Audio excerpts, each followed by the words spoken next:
Hello my crafty friends, I'm Leslie and thank you so much for stopping by Crafty Cards with Leslie. Well, I'm always looking for different ideas to use up scraps, and so I thought let's do some quilting cards. It takes very little paper to do these. You just need your card bases, and I use nesting dies for these, but you can just cut them on your paper trimmer and it works really well.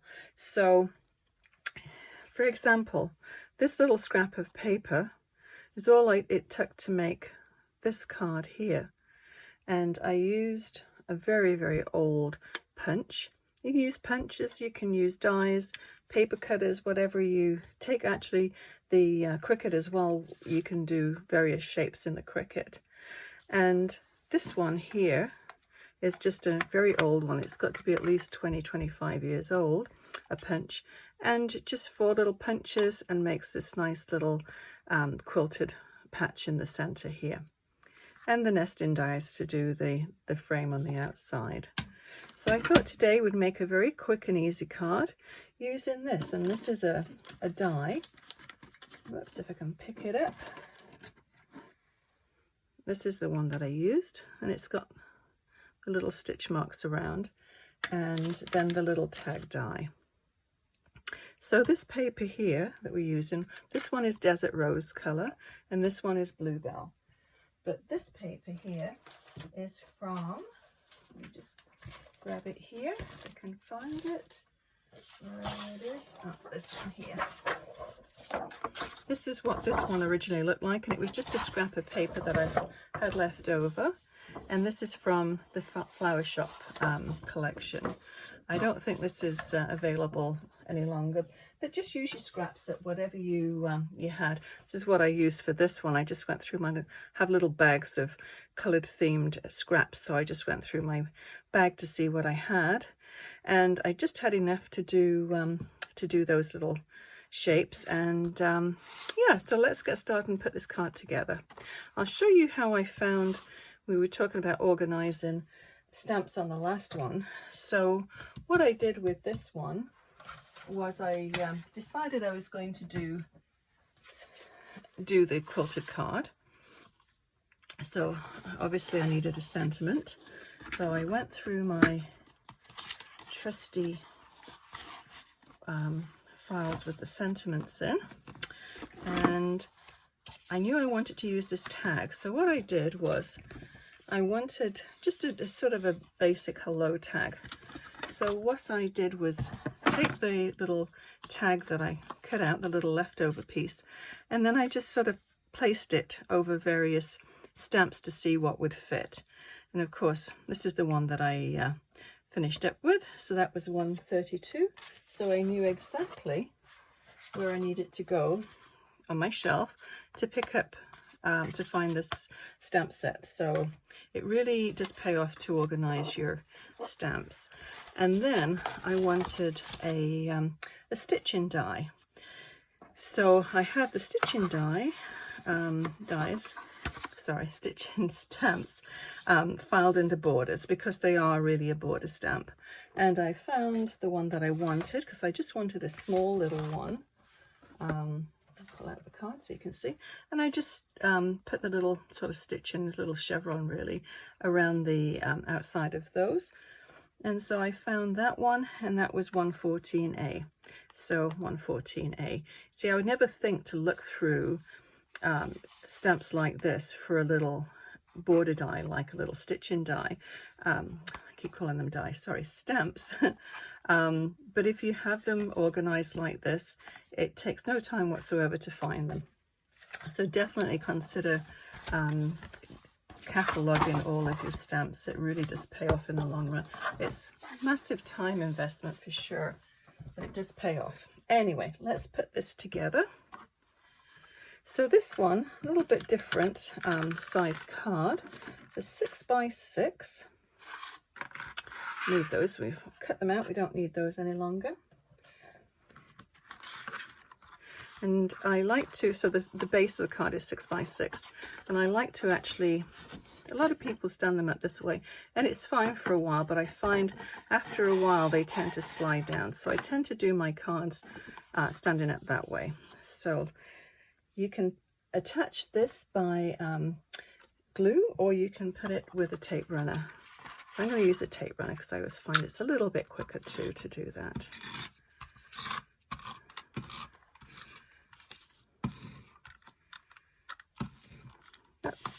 And that one is gone. Let me get my other one. If I can find my other tape runner.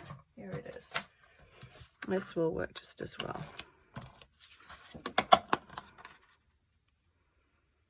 I do have another refill for that, but just to save time. Okay, so we'll put that on one side and we'll just work on this. Now you want to find the center of this. So I find the easiest way to do the center is just corner to corner, little pencil mark. Nobody's going to see that. And corner to corner, another pencil mark. So that's the center there. So there again, you can use glue to stick these down. Let's bring our sample one back so we can just see what we're doing here. Can you see it there? Yeah, I think you can. Okay, so the first one, difficult to see the center with this particular shape, but on the other one, this has got flowers going in a certain direction, so we'll try and keep it. So it's more or less guessing where the center is, but it's around about there, I think. And I'll just take my ruler and put it on my Versamat and see if I can match the center up. Very handy having these grids, and that's pretty close. So all we're going to do is to go around and just match them up to the corner. And you can really do this with any geometric shape. Will make great little quilts. Leave a little gap between each one. And I cut 3 layers of paper out together, so it was super quick to do this.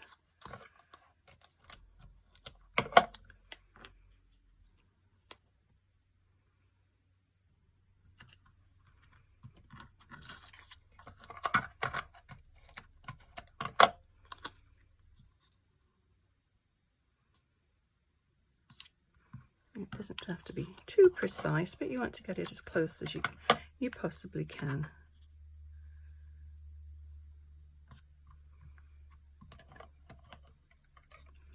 And the other one,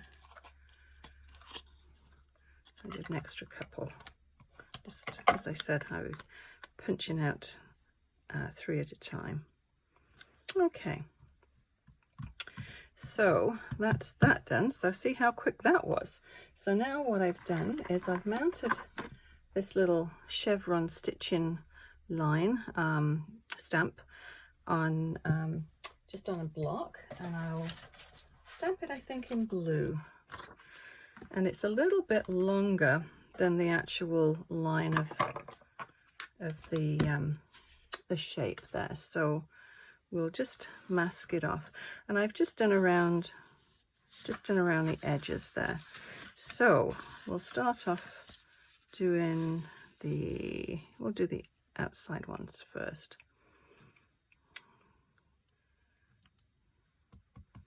So this is the Bluebell ink. And with this one, really, you don't see an awful lot, but it'll just sort of frame it in a little bit.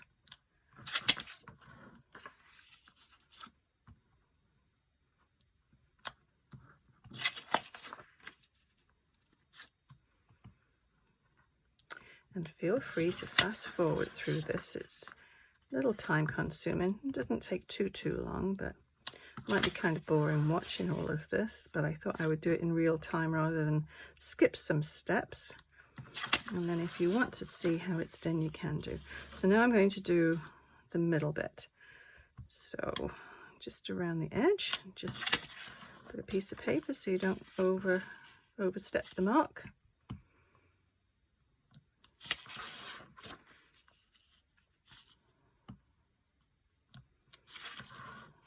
but it does just frame it. And you can actually ink the edges too. It probably would have very close to the same effect, but I thought having that little sort of stitching mark, it does make it look a little bit more like a quilt. So that's all you need to do for that one. I'll put the top back on here. An ink pad without its top on is very dangerous. It's for me when I'm around it anyway. So make sure your card is opening the way you want it. And then we're going to, oh, one more step we're going to do. You don't have to do it, but I did it on this one. And that is a little bit of splattering. This is in the Desert Rose, and I just did a little bit on the back there. And I think it just adds a little something. So just add a little bit of ink pad to a non-porous surface. Just give it a little spritz of water. That's probably a little too much, but that's okay. I'll move that so we don't get glue splattered on that. Move this up here so you can see it a little bit better probably. And just little splatters.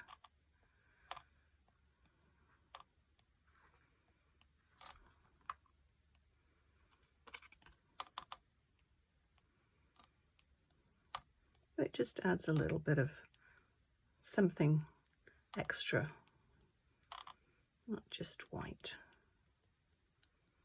Okay, I think that's all we need to do. I'll just wipe this off.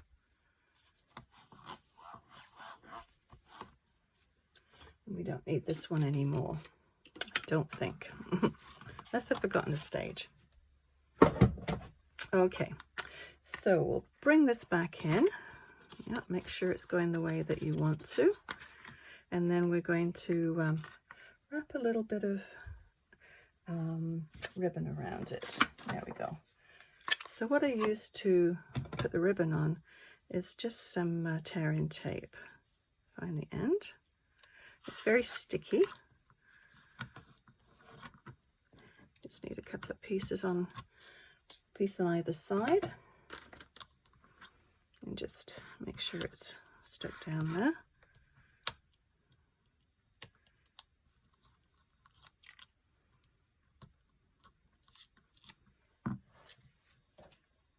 And then we'll just wrap our ribbon.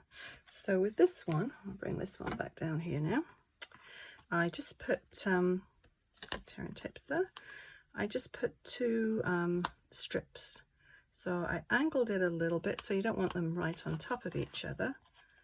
So I'll put that down there, and then just so it just overlaps a little bit, and then we just need to snip.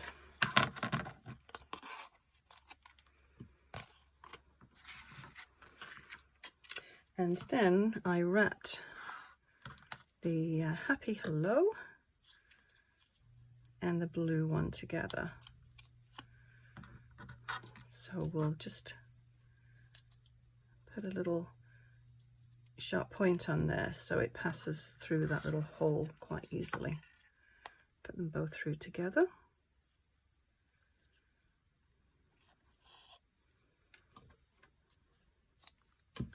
Okay, and then all we need to do here is just tie this around. Very, very simple. You can make a bow if you wanted, but I just did a little knot.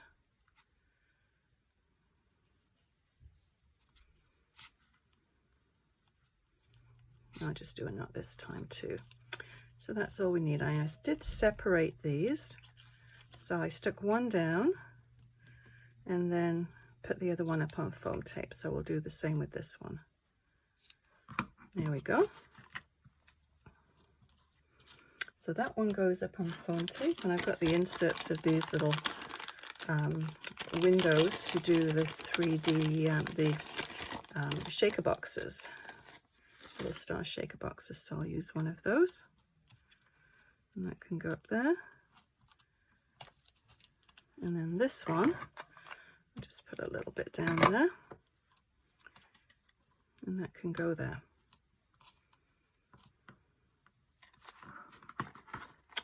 So I think we just, whoops, tearing tape. It's very sticky, stick to that. Okay, so we could actually, why don't we just put this up on foam tape just to make it look a little bit different than the other one. Just one on each side and then one down the middle. I think that's all we need to do. This is extremely sticky foam tape. And